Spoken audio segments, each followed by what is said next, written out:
So we are continuing in the book of Ezekiel today. My first trip in the land of Israel. I've been with many of you in the land of Israel, but my first trip was by myself. It was in 1995. I'd been a missionary in Romania, and I was at a very dry place spiritually. I had been in a place that was so legalistic. It was very difficult for me to even comprehend what my call was at that time. And I knew I needed to get away. Ironically, very similar to some of the things that I experienced this last week. And while I was there, I was staying in synagogue hostels and stuff like that. And the thing that surprised me most was the amount of atheists that I experienced when I was there. It may surprise you to know that Israel is one of the most irreligious nations in the world. 65% of the people have no religion whatsoever. 30% consider themselves to be religious, according to Haaretz, the magazine. It's one of the least religious countries in the world, down near communist China. Several said to me, if God exists, then he is either so weak he can't protect us, or he doesn't care about us. So why should I believe in that kind of a God? So that's kind of the mentality that people had been very hurt by it. So the Holocaust had been a punch in the gut for many of them as they tried to, understand what it meant to follow God and to how could they be his people in the midst of this kind of tragedy. So for one reason or the other, most of them were tired of the dead religion that they saw, people doing repetitious prayers and wearing clothes and being very legalistic. And we see that in our world. All of us see that around that. We see a lot of religion, but we don't see a lot of, frankly, Jesus. We don't see a lot of God at work. We don't see the life that he promised. And so most people are just smart enough to walk away from dead religion.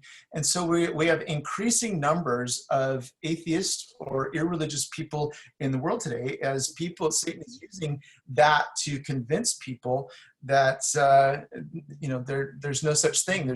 All faith is just dead religion.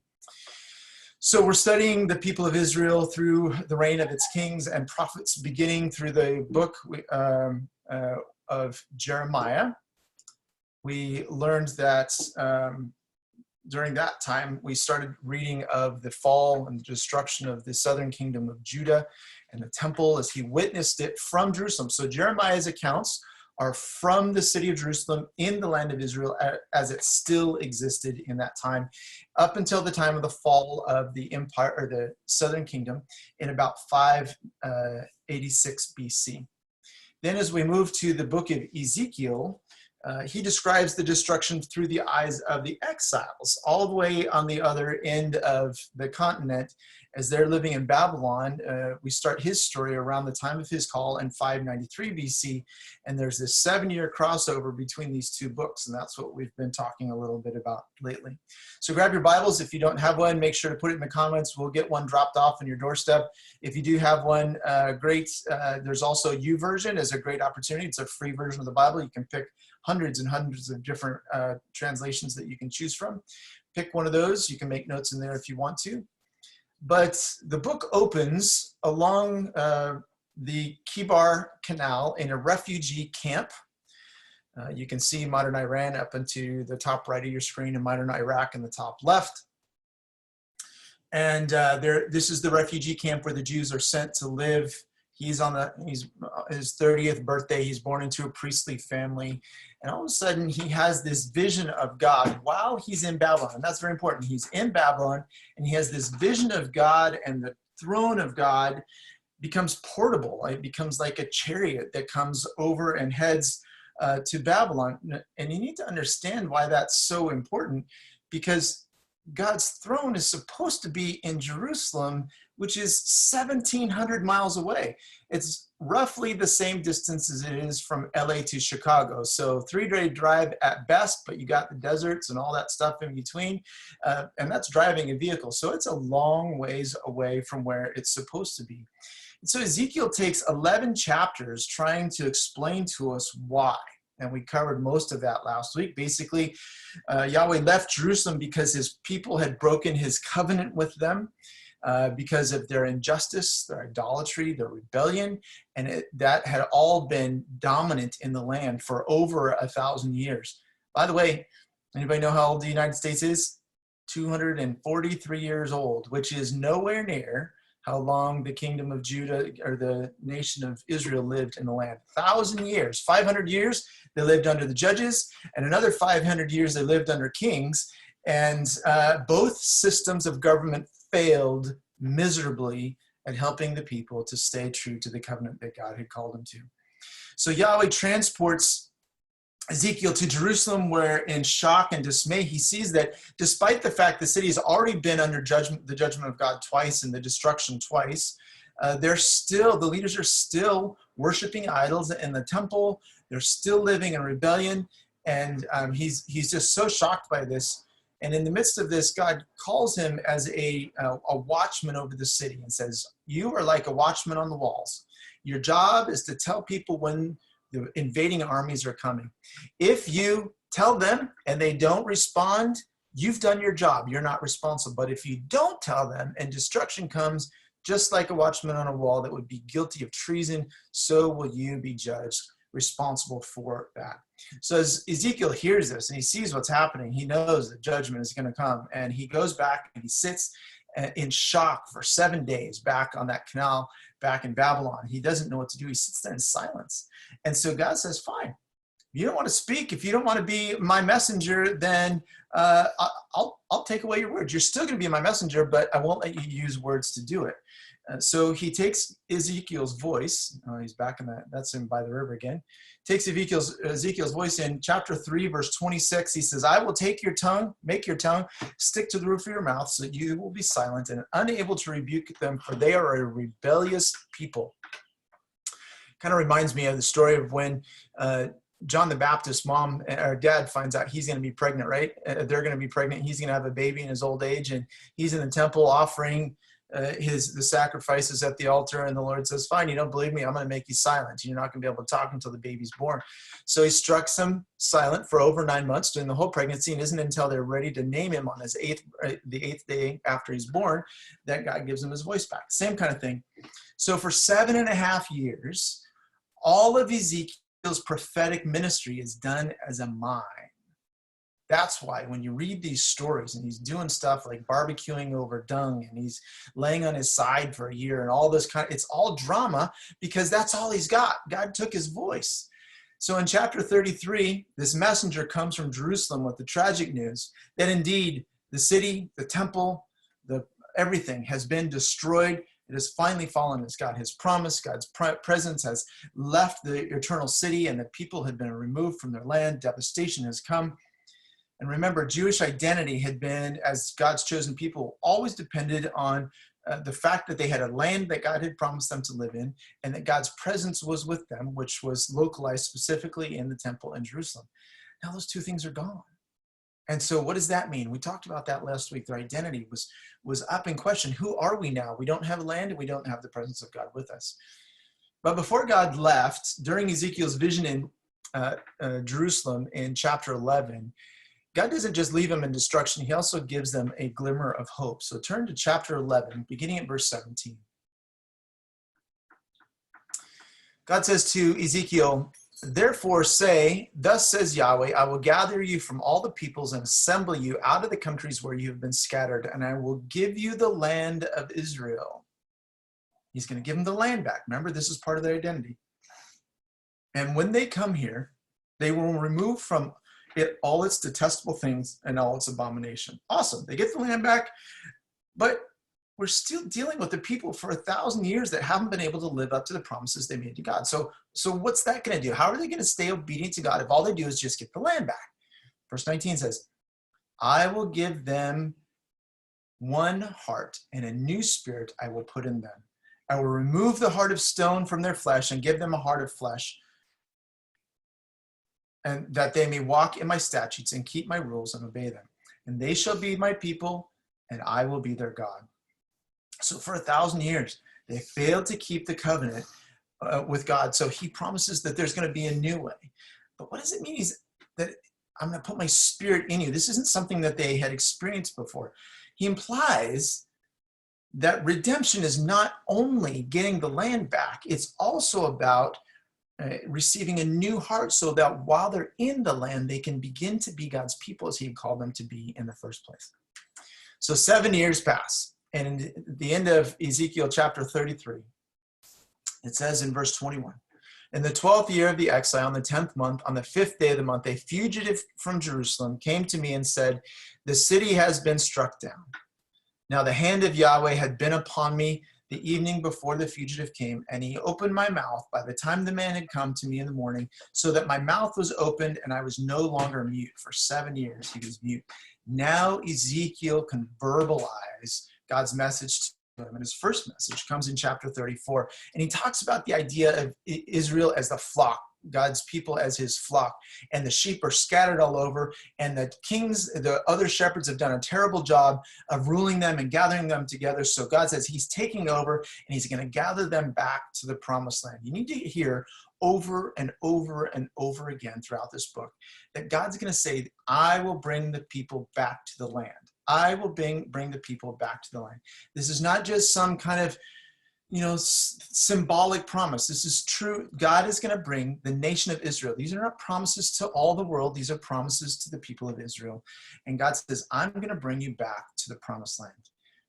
Folks, this is not going to be the last exile for the Jewish people. Babylon is not going to be the last time they're going to be kicked out. After the destruction of the temple in 70 AD, they're going to be scattered, not just for 70 years this time, but for 2,000 years. And the amazing thing, and this is going to come to place later, the amazing thing is that in the lifetimes of some of the people that are watching with us today, in 1948, God opened the door for the Jewish people to return to their land again, maybe for the final time to the promised land. This may be the time for the fulfillment of that promise. I don't know. But it is the beginning, at least, of what appears to be the fulfillment of that promise. But again, remember, bringing them back to the land is only one part of the promise. They also need a new heart. Remember?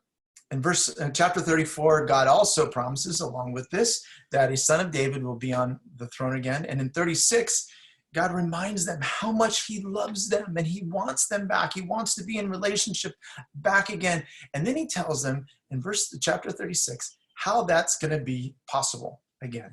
He says in chapter 36, beginning at verse 25, look at how beautiful this is. I will sprinkle clean water on you, and you shall be clean from all your uncleanness, and from all your idols I will cleanse you. And I will give you a new heart, and a new spirit I will put in you. And I will remove the heart of stone from your flesh and give you a heart of flesh. And I will put my spirit within you and cause you to walk in my statutes and be careful to obey my rules. You shall dwell in the land, and I will give it to that I've given to your fathers. You shall be my people, and I will be your God. It's important to notice in these verses who does all the work. Over and over, I will cleanse you. I will give you a new heart. I will give you a new spirit. I will remove you. I will put my spirit in you. This is all the work of God that's happening. This isn't your effort to prove yourself that you're able to do it for God, because guess what? For 1,000 years, we've proved that you can't do it without the Spirit of God. Some of us are striving just to be good people. You can't do it without the Spirit of God. Then in chapter 37, Yahweh gives Ezekiel a vision of how this is going to happen. And again, remember, and this is very important, remember, this is apocalyptic. So this is not exactly how this is going to happen. This is a symbol of how it's going to happen. So turn to Ezekiel chapter 37. He begins and he says, the hand of Yahweh was upon me, and he brought me out in the spirit of Yahweh and set me down in the middle of the valley, and it was full of bones. You've been wondering maybe why the graphic bones behind this on the screen behind you has those bones there. It's because of this vision. Verse 2 says, and he led me around and among them, and behold, there were very many on the surface of the valley, and behold, they were very dry. The drier a bone is, the longer it has not had life within it. These are very dry bones. And he said to me, human, can these bones live? And I answered, O Lord, you know. Then he said to me, prophesy over these bones and say to them, O dry bones, hear the word of Yahweh. Hear the word of the Lord. Thus says Yahweh, God to these bones, behold, I will cause breath, spirit to enter you, and you shall live. And I will lay the sinews upon you and cause flesh to come upon you and cover you with skin and put. Okay, so the word breath is also the word spirit, is also the word wind. So they're all the same. Ruach is the Hebrew name for it. So it's all the same. So he says, and put spirit in you, and you shall live, and you will know that I am Yahweh. So I prophesied as I was commanded, and I prophesied, and there was a sound, and behold, a rattling, dry bones rattling, and a rattling of the bones came together, bone to bone, the knee bone connected to the leg bone connected to the backbone. And I looked, and behold, there were sinews on them, and flesh came to them, and skin covered them, but there was no spirit within them. There was no breath within them. Then he said to me, prophesy to the spirit, prophesy to the breath, prophesy human, and say to the breath, thus says Yahweh God, come from the four winds, O breath, and breathe on these slain that they may live. So I prophesied as he commanded me, and breath, the spirit came into them, and they lived, and they stood on their feet, an exceedingly great army. So in case you're wondering who this is, verse 11 says, then he said, human, these bones are the whole house of Israel. Behold, they say, our bones are dried up, and our hope is lost. We are indeed cut off. Everything they know, everything that defines us them is gone. The nation, the land, the royalty, the temple, everything is gone. They're spiritually hopeless. They're dried up. They said, we have nothing. They've been punched in the gut, and the spiritual wind has been knocked out of them. Remember what I said about the nation of Israel? The amount of atheism that's there? They're dry bones because the Holocaust knocked the wind out of them.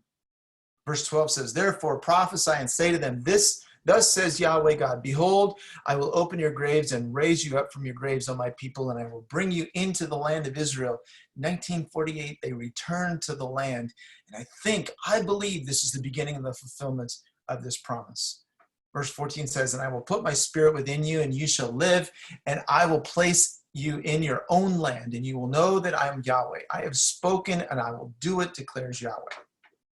Down to verse 21. Then he says to them, thus says Yahweh God, behold, I will take the people of Israel from the nations among which they have gone, and you will gather them from all around and bring them to their own land, and I will make them one land on the mountains of Israel. No more 12 tribes, no more northern kingdom, southern kingdom. And in 1948, they came back and they were able to establish themselves as a nation. And one king shall be over them all, and they shall be no longer two nations, no longer divided into two kingdoms. And my servant David shall be a king over them, and they shall all have one shepherd. They shall walk in my rules and be careful to obey my statutes. Obviously, there's stuff that still has to happen. They will dwell in the land, and that I gave to my servant Jacob, where your fathers lived, and they and their children and their children's children shall dwell there forever. And David, my servant, shall be prince forever, and I will make a covenant of peace with them. It shall be an everlasting covenant to them, and I will set them in their land and multiply them, and I will set my sanctuary in their midst forevermore. My dwelling place shall be with them, and I will be their God, and they shall be my people. And the nations will know that I am Yahweh, who sanctifies Israel, and my sanctuary is in their midst forevermore. So now what? This prophecy of hope comes on the heels of devastating, earth-shattering destruction. Imagine if everything that you know was lost. We're in the midst of destruction right now. Nothing like this, though. Most of us have homes that we can live in. Most of us have, a place where we can go buy some food. Most of us know what tomorrow will bring for us. Most of us, know that our families are safe, and things like the structures around us, the hospitals, things like that are there. They're still functioning. They had nothing. Everything was there. So this came on the heels of absolute destruction for them. Not only were they captives, their land was under someone else's control. Their capital was destroyed. Their temple was destroyed. The Davidic kings were in captivity. They were hopeless. They'd been punched in the gut over and over and over, and they were truly dry bones. They had nothing left. How can we believe in a God that can protect us if he didn't?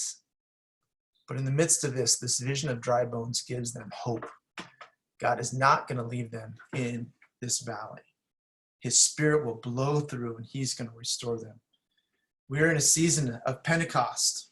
Pentecost on the Christian calendar is 50 days after Passover, the Resurrection Sunday, Easter Sunday, Pentecost is one of 4 required festivals for the Jewish people to celebrate, called Shavuot. It's very much like Thanksgiving, except Thanksgiving is in the fall at the end of the harvest when we've harvested everything, and then we go and we take, and have a big feast at the end of it. This one is on the other end. By the way, this is the festival that inspired the Pilgrims 400 years ago to have Thanksgiving in the first place. It was the idea of thanking God for the harvest, and they got the harvest. But Shavuot, or Pentecost, is actually a spring festival when the first crops are coming. And so they brought from the first crops in anticipation, giving God thanks for what they already had, an expectation that he will continue to provide. There may be disaster, there may be war, there may be all kinds of stuff, but he asked them to bring of their first fruits. That's why we call it the Festival of First Fruits as well. God was blessing, they believed that God would bless the rest of the harvest season, so they're giving now. They're not going to wait till the end of it, which that's easy. We know how much God gave us. Giving in the beginning is what's hard. On Shavuot, the Jews would read, guess what passage they would read? Ezekiel chapter 1. It's the vision of the glory of God coming in a windstorm and the flashing fire. And that's the image that 50 days after the resurrection of Jesus, during the celebration of Pentecost or Shavuot in Israel, all Israel was gathered because they were required to come to the house of God. The house of Yahweh was the temple. They were gathered there to pray in the morning, as they always do. There's several times of prayer throughout the day. And they had just read Ezekiel chapter 1, and they had this picture of God's glory coming in fire and in wind. And this is fresh in their minds. And at that very moment, Acts chapter 2, I didn't read it. Sorry, it's not going to be there for you.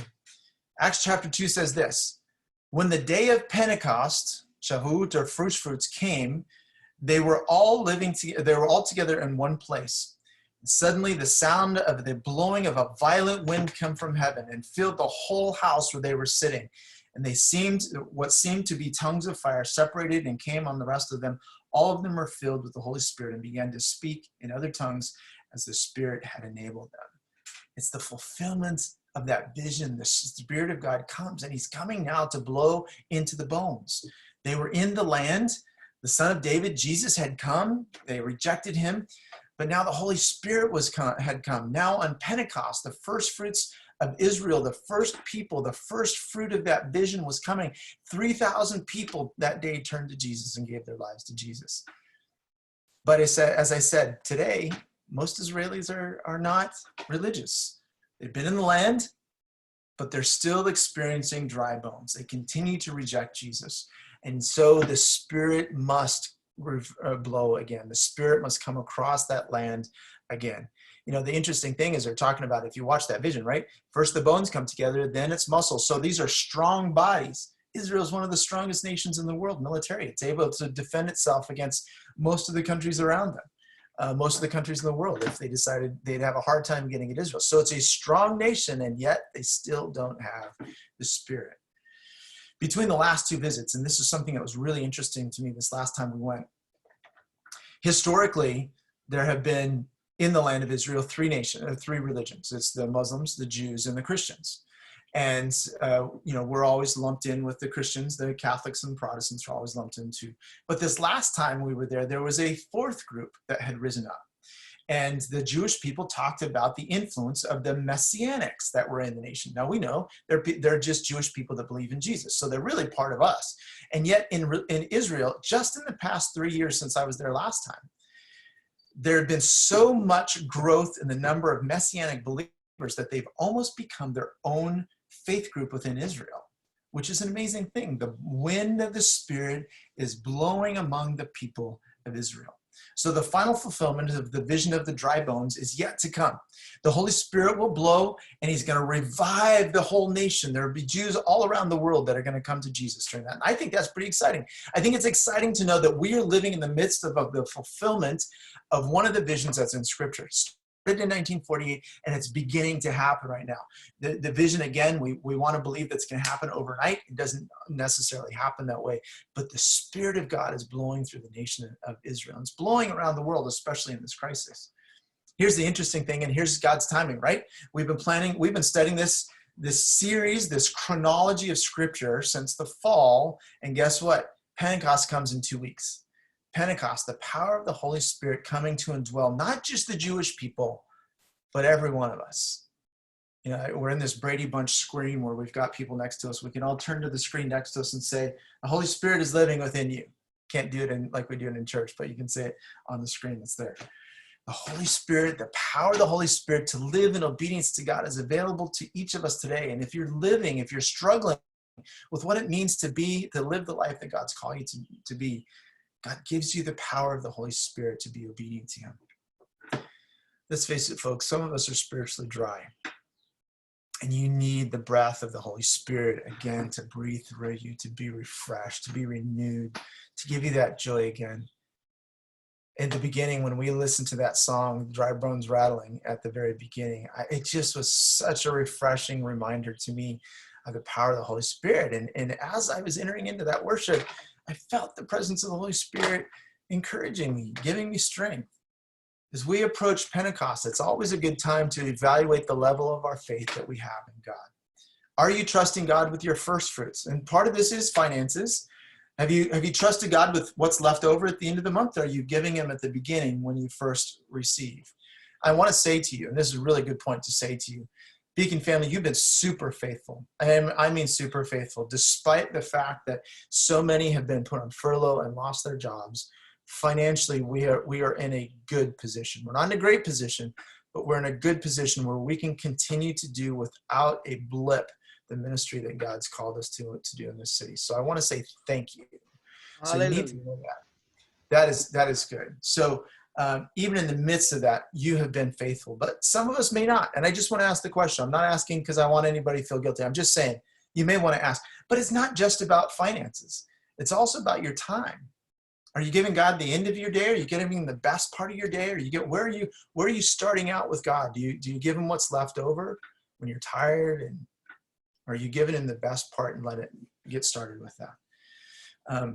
Offerings are intended to be first fruits, the first 10% in expectation of God's blessing. I don't know if I can pay my bills. I don't know if I. Here's the promise, and the elders and I have talked about this historically, and we've mentioned it to you historically as well.